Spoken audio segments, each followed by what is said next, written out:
Welcome back to Gyan Varsha. Today is the quiz day, so we'll start the quiz.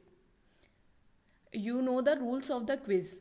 You have to mention your score in the comment box. So we'll start now. First question.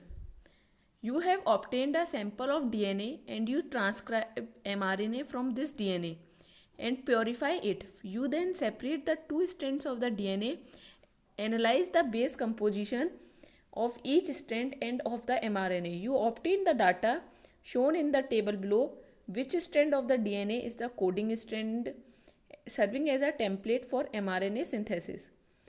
आपको question में एक table दी हुई है, उसमें आपसे पूछा जा रहा है कि इसमें से जो mRNA सिंथेसिस होके आया है उसके लिए कौन सा कोडिंग स्ट्रैंड है according to this table.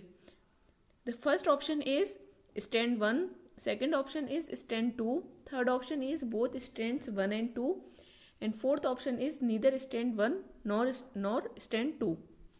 This question asked in DBT 2013. I think आप लोगों सब लोगों ने अपना आंसर सोच लिया होगा. So we'll see the answer. Answer is A. See how. हमसे यहाँ पर कोडिंग स्ट्रैंड पूछा गया है कि जो डीएनए स्ट्रैंड 1 है और डीएनए स्ट्रैंड 2 है उसमें से कौन सा स्ट्रैंड कोडिंग स्ट्रैंड है जो कि एमआरएनए की टेम्पलेट की सिंथेसिस के लिए एक्ट करेगा, एज एमआरएनए के लिए टेम्पलेट की तरह वर्क करेगा. तो देखिए आप लोग अगर सपोज कीजिए अगर हम फर्स्ट वाले को ही लेके चलेंगे डीएनए स्ट्रैंड 1 जो आंसर करेक्ट है, अगर हम कहें कि वो हमने उसे एज अ कोडिंग स्ट्रैंड लिखा तो कोडिंग स्ट्रैंड वो स्ट्रैंड होता है जो टेम्पलेट स्ट्रैंड से रेप्लिकेट होके आता है. Are you getting? टेम्पलेट आपका डीएनए है, जब इसका ये रेप्लिकेशन होगा तो इस वाले स्ट्रैंड को हम बोलेंगे कोडिंग स्ट्रैंड, और तो ये जो स्ट्रैंड है ये टेम्पलेट स्ट्रैंड है, और जो स्ट्रैंड बन के आया है हम उसे कहेंगे कोडिंग स्ट्रैंड या सेंस स्ट्रैंड. ठीक है. और ये जो टेम्पलेट स्ट्रैंड होता है सेम कोडिंग स्ट्रैंड जैसा ही सेम एमआरएनए का स्ट्रैंड भी होता है. Are you getting? क्योंकि जो डीएनए रेप्लिकेशन होता है वो 3 प्राइम टू 3 प्राइम डायरेक्शन में होता है. तो यहाँ पर 3 प्राइम है, यहाँ 5 प्राइम है. अब डीएनए का replication 5 prime to 3 prime direction में होगा तो ये डीएनए का रेप्लिकेशन होगा सेम इसी स्ट्रैंड से. ओके. तो जो कोडिंग स्ट्रैंड है उसी के स्ट्रैंड जैसा एमआरएनए का स्ट्रैंड भी आता है. Are you getting? So the correct answer is answer A. आपको कुछ नहीं करना. अगर आपको कभी ऐसे सीक्वेंस दिया हो तो आप ये देखिएगा, और आपसे कोडिंग स्ट्रैंड के लिए पूछा गया हो तो आप देखिएगा कि जो भी सेम कंपोजिशन आ रही हो वही कोडिंग स्ट्रैंड है एमआरएनए के लिए. Are you getting? So the correct answer is first. So will move next. Next is this question asked in DBT 2014. Those portions of a transmembrane protein that cross the lipid bilayer usually consist of which secondary structure. आपको बताने हैं कि कौन सा जो transmembrane protein का कौन सा पोर्शन है जो क्रॉस करता है लिपिड बाइलेयर को, विच usually consist of secondary structure. Secondary structure is alpha helix and beta sheets. Okay. A beta sheet with mostly side chains, polar side chains. Second option is a beta sheet with mostly non-polar side chain.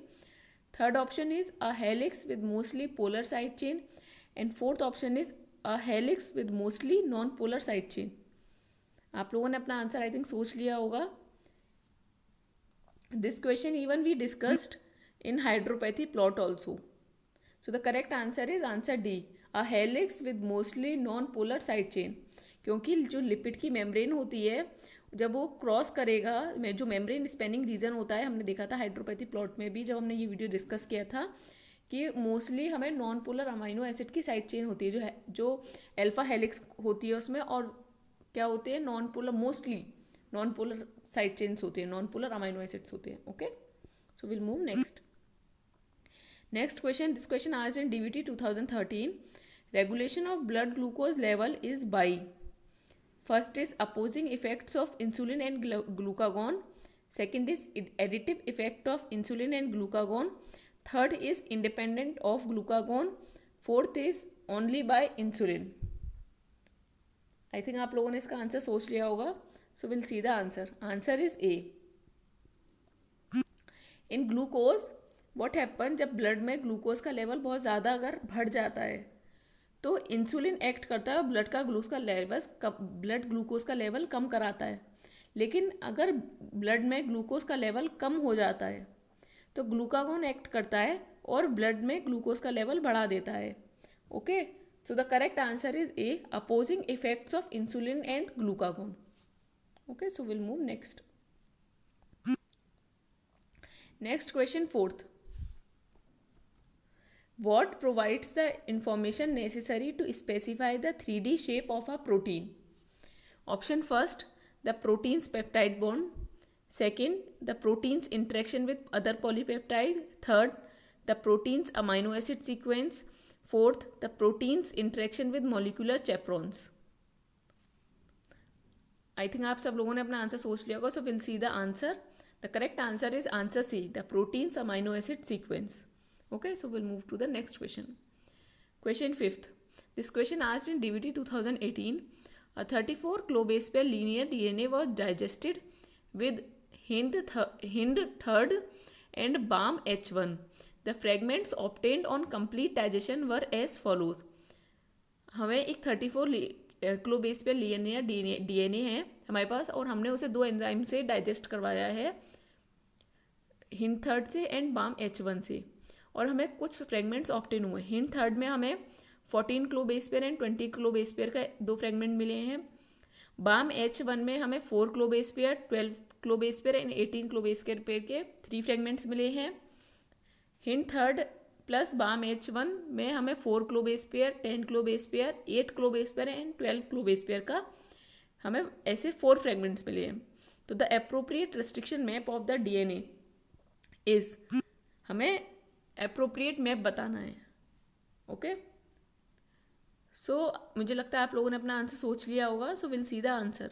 Answer is answer D, how. देखिए, अगर 34 kilo base पे linear DNA है, suppose कीजिए अगर एक restriction side होगी तो हमें 2 फ्रेगमेंट मिलेंगे। Are you getting? तो अगर हिंड थर्ड में 2 फ्रेगमेंट मिल रहे हैं, इसका मतलब एक साइट है रेस्ट्रिक्शन। अगर बाम H1 में हमें 3 फ्रेगमेंट मिल रहे हैं, इसका मतलब 2 रेस्ट्रिक्शन साइट है। हिंड थर्ड और बाम H1 से हमें 4 फ्रेगमेंट्स मिल रहे हैं, इसका मतलब 3 रेस्ट्रिक्शन साइट्स है कहीं। तो देखिए आंसर में हमें 4 ऑप्शंस दिए हुए हैं। अगर हम फर्स्ट ऑप्शन की तरफ जाएं तो बाम H1 पे, जब बाम H1 पे कट लगेगा तो हमें एक 10 किलो बेस पेयर का फ्रेगमेंट मिलेगा, बाकी एक हमें मिलेगा 24 का, जो कि ऑप्शन का रॉन्ग है, क्योंकि हमें बाम H1 से 4 किलो बेस पेयर 12 और 18 का मिल रहा है। सॉरी, बाम H1 से हमें 2 कट लगेंगे, एक हमें 10 का मिलेगा, एक हमें 16 का मिलेगा, एक 8 का मिलेगा, और जबकि हमें क्या मिल रहा है 4, 12 और 18, तो ये ऑप्शन रॉन्ग हो गया। अगर हम यहाँ देखें, अगर बाम H1 देखें हम, तो बाम H1 से एक हमें 14 का मिलेगा, एक हमें 8 का मिलेगा, एक 12 का मिलेगा, जो कि ये भी ऑप्शन रॉन्ग है। अगर हम नेक्स्ट देखें, बाम H1 से हमें यहाँ पे एक 4 का मिलेगा, एक 10 का मिलेगा और एक हमें 20 का मिलेगा, जो कि ये भी ऑप्शन रॉन्ग है। नेक्स्ट लास्ट ऑप्शन अगर हम देखें तो हमें एक 4 का मिलेगा, एक 18 का मिलेगा और एक 12 का मिलेगा। ओके, तो बाम H1 के लिए ये सही है। अगर हम हिंड थर्ड के लिए देखें, हिंड थर्ड के लिए हमें एक 14 का मिलेगा और एक हमें 20 का मिलेगा, जो कि ये सही है। अगर हम दोनों से डाइजेस्ट कराएं तो अगर हम देखें तो एक हमें 4 का मिलेगा, एक हमें 10 का मिलेगा, एक हमें 8 का मिलेगा और एक 12 का। तो the correct option is 4। So will move next. Next question is question 6. This question asked in DBT 2016. Which of the following statement is true for 2 different tripeptide consisting of either glycine or proline?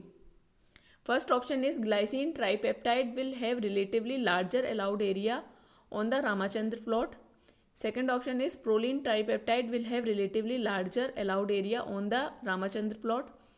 Third option is both the tripeptides will fall primarily in the disallowed regions of the Ramachandra plot.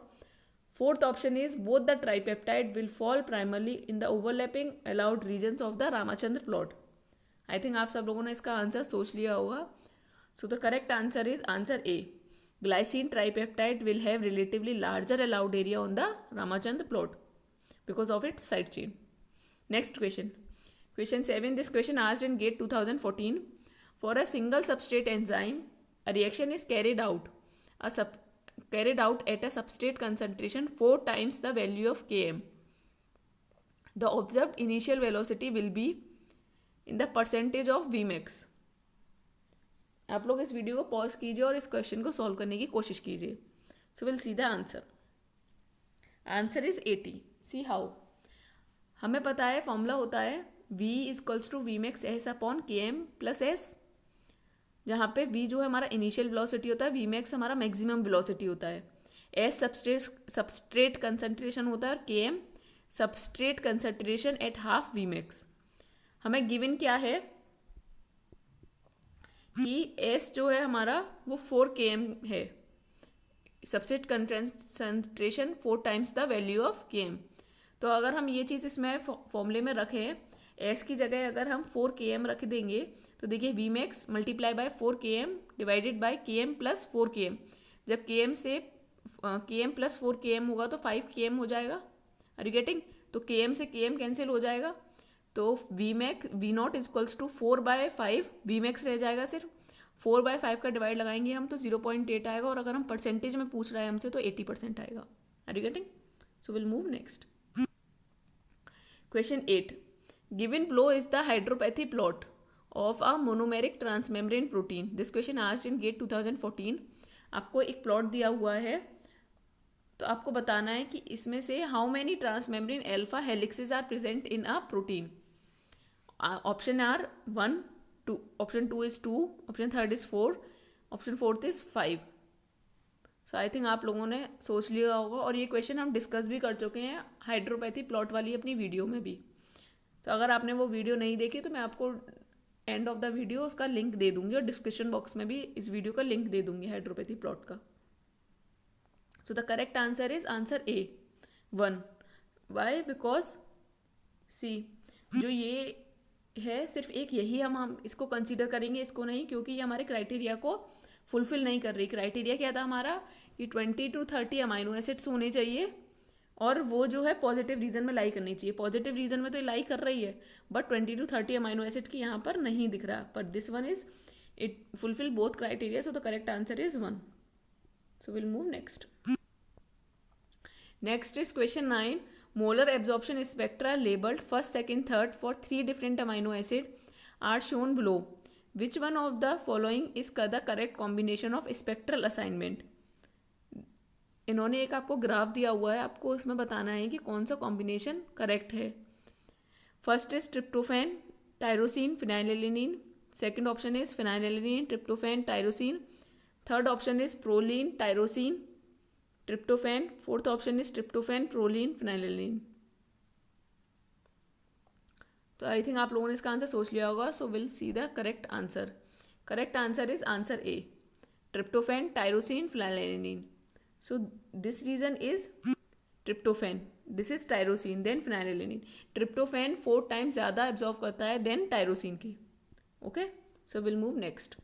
Next is last question GATE 2018. The coding sequence of a gene XLR18 has the single ORF of 783 base pair. The approximate molecular weight of the XLR18 protein in क्लोडाल्टन is. ये question भी हम discuss कर चुके हैं अपनी एक video में. अगर आपने वो वीडियो नहीं देखी तो मैं आपको उसका लिंक भी एंड ऑफ द वीडियो दे दूंगी. इवन उसका लिंक मैं डिस्क्रिप्शन बॉक्स में भी मेंशन कर दूंगी. So the will see the answer. Answer is 28 to 31. How? देखिए आपको 783 बेस पेयर दे रखे हैं क्वेश्चन में कि सिंगल ORF के 783 बेस पेयर है, और हमें पता है ये कोडॉन 3 न्यूक्लियोटाइड को कोड करता है. तो 783 divided by 3 is equals to 261 amino acid. अब एक अमाइनो एसिड रेसिड्यू का वेट होता है 110, तो 261 अमाइनो एसिड रेसिड्यू का वेट कितना होगा? 28710 डाल्टन. तो approx 28 kilo dalton. Are you getting? So the correct answer is 28 to 31. So I hope आप लोगों को ये वीडियो पसंद आया होगा. आपको अपना स्कोर कमेंट में मेंशन करना है. अगर आपको ये वीडियो पसंद आया तो आप इसे लाइक कीजिए, कमेंट कीजिए, शेयर कीजिए और सब्सक्राइब कीजिए हमारे चैनल को. और अगर आपको कोई भी डाउट हो आप कमेंट में पूछ सकते हैं या फिर मुझे मेल कर सकते हैं ज्ञानवर्षा@gmail.com पे। Thank you.